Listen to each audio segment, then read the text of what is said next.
Assalamualaikum warahmatullahi wabarakatuh. Alhamdulillah wa binastain ala murni wadin. Wassalatu wassalamu ala asyrofil anbiya'i wal mursalin wa ala sahbihi ajmain. Assalatu wassalamu ala sayyidi ya Rasulullah subhanahu wa ta'ala. Alhamdulillah la nikmatul Islam wal iman wa kafa bima binima. Alhamdulillah la kulli hal, alhamdulillah bi nikmati tatimmu sholihat. Ada orang banyak sekali komen ke saya maupun di YouTube Ridwan Bali atau di IG Ridwan Bali /bawah SKDA atau di email ya yang minta modal. Kayak saya kalau nggak riba modal dari mana kayak boleh saya minta modal dari Captain gitu. Dia nanya jadi mereka berpikiran bahwa saya bisa memberikan modal gitu. Modal usaha segala macam-macam. Doakan aja sob. Jadi kalau saya sih doain aja, mudah-mudahan Allah bisa memberikan keberkahan sehingga saya bisa melakukan itu. Ada niat seperti itu, tapi saat ini saya lagi cari caranya, bagaimana caranya bisa buatin bank wakaf gitu. Jadi solusi seperti itu. Tapi intinya gini, sebelum itu terjadi segala macam-macam, Anda setidaknya gini loh. Kalau namanya pengusaha itu apapun bisa diusahakan gitu. Jadi kalau Anda maunya usaha, saya mau buka usaha, mau ini, ide saya luar biasa hebat segala macam-macam, bla bla bla, terus itu jalankan, terus saya yakin ini jalan gitu. Saya biasanya meskipun saya sudah idenya udah hebat, terus ini yang saya alami, idenya udah hebat, aplikasi yang ada, sistemnya mendukung segala macam-macam, modal saya ada gitu. Meskipun tidak besar amat gitu. Tapi modal awal ada gitu. Modal teknologi ada segala macam, tetap aja usahanya nggak jalan. Kok gitu? Ya itu usaha gitu. Jadi kadang-kadang usaha itu meskipun modal cukup segala macam-macam, ada modal, ada kemampuan, ada teknologi, ada macam-macam, tetap aja nggak jalan gitu. Itu yang saya alami gitu. Tapi kadang-kadang yang tanpa modal, tanpa keahlian, tanpa biasa-biasa aja, hanya kebetulan dan itu jalan gitu. Dan itulah usaha gitu. Kadang-kadang trik-trikan, kadang-kadang klik-klikan, bukan trik-klikan gitu. Jadi yang kita harus lakukan adalah ketika jatuh bangun lagi. Tapi gini sob ya, kalau ini pengetahuan apa yang saya alami. Kalau Anda melakukan sesuatu dengan modal, saya sudah modalin usaha tuh udah banyak sob. Dulu di Lombok, di Jakarta, di mana-mana saya modalin. Ternyata apa? Tutup, tidak menguntungkan, merugikan juga gitu. Karena orang yang menjalankannya itu bukan tidak amanah ya. Karena ngerasa bukan uangnya dia segala macam-macam ya biasa-biasa aja gitu. Rugi ya udah nggak apa-apa gitu. Ini kan nggak dirugikan, yang penting terima gaji, terima bonus, terima macam-macam, apa yang dia inginkan jalan gitu. Malah kadang-kadang ketika usahanya sudah jalan, dia buat usaha sendiri gitu, dipakai dia yang jalankan usahanya, ya udah itu yang terjadi. Jadi kekecewaan itu sering terjadi, makanya saya sekarang ini tidak lagi berharap pada orang gitu. Termasuk pada Anda gitu. Saya berharap pada siapa? Pada Allah gitu. Nah itu, jadi saya kupas dulu. Kalau Anda mau sesuatu, punya ide itu semua orang banyak sob. Yang lebih canggih daripada Anda banyak gitu. Yang kurang saya modal, berarti apa? Anda tergantung modal gitu. Kalau tergantung pada modal, ya kalau nggak ada modal nggak jalan gitu. Jadi Anda hanya terus kalau memang sudah nggak ada modal, terus mau apa? Terus nggak jalan, ya udah. Berarti Anda tergantung pada modal gitu. Biarlah kita ini, kalau saya sekarang nih, kalau segala macam-macam. Contoh, saya mau bangun perumahan Bajo Syari Residen gitu di Labuan Bajo gitu. Saya modal tanah nggak ada gitu. Tinggal saya jalankan aja. Saya butuh modal, mungkin modal lainnya ya. Modal uang juga iya, terus modal manajemen juga iya, pengetahuan juga iya, bla bla bla. Nah, kalau seandainya belum jalan pun saya diamkan gitu. Saya nggak ini.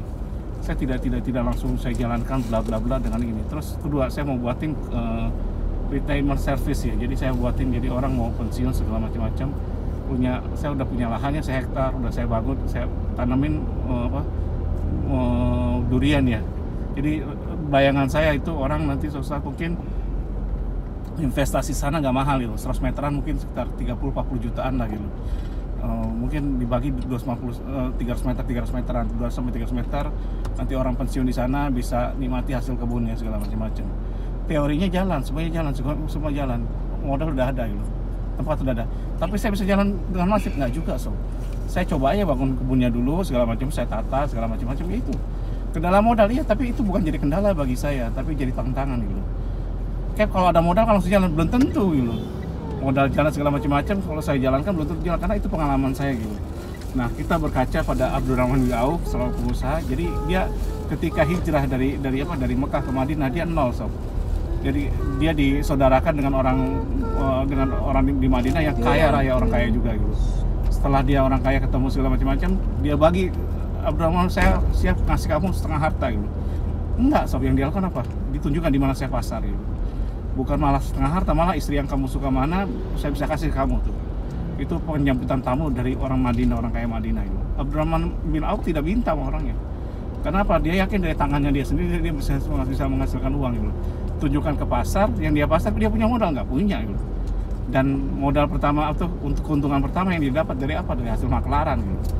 Jadi dia menghubungkan, dia pelajari situasi pasarnya dulu. Waktu itu ada pasar Yahudi namanya.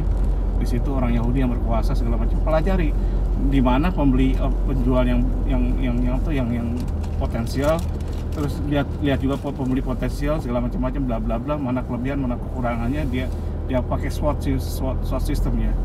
Jadi udah gitu apa, dia hubungkan gitu, dapatlah keuntungan berapa gram emas gitu segala macam gitu, seperti itu. Atau dia edit value gitu, dia ngambil onta di mana bla bla bla, udah gitu dikasih tali yang lebih bagus lagi karena dan dia jual dengan talinya gitu.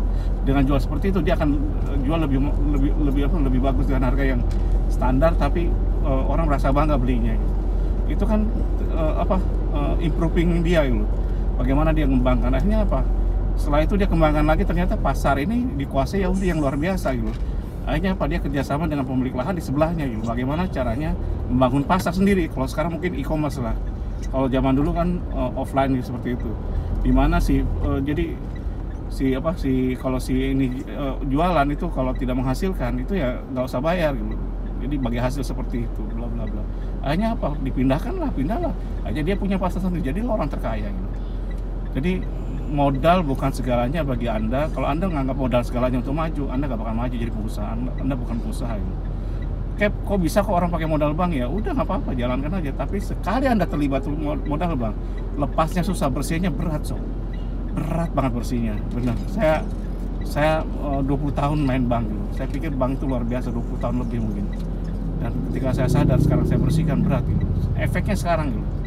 Jadi efeknya sekarang luar biasa. Coba dulu main bank. Dulu waktu tanpa bank aja, ketika saya buka usaha tuh enak aja. Mungkin Anda mungkin buka usaha karena Anda orang kaya gitu loh.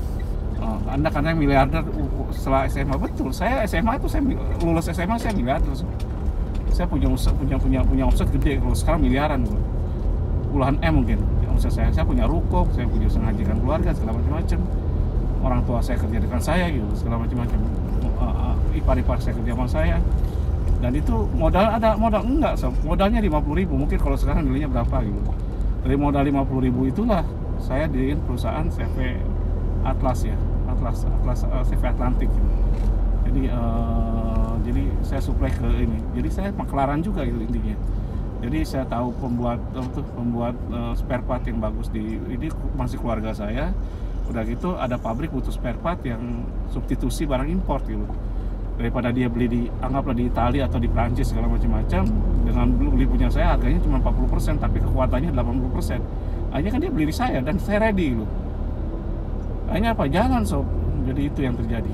Demikian dari saya, kesalahan banyak salahnya, kalau kurang banyak kurangnya. Wabillahi taufiq wal hidayah. Wassalamualaikum warahmatullahi wabarakatuh.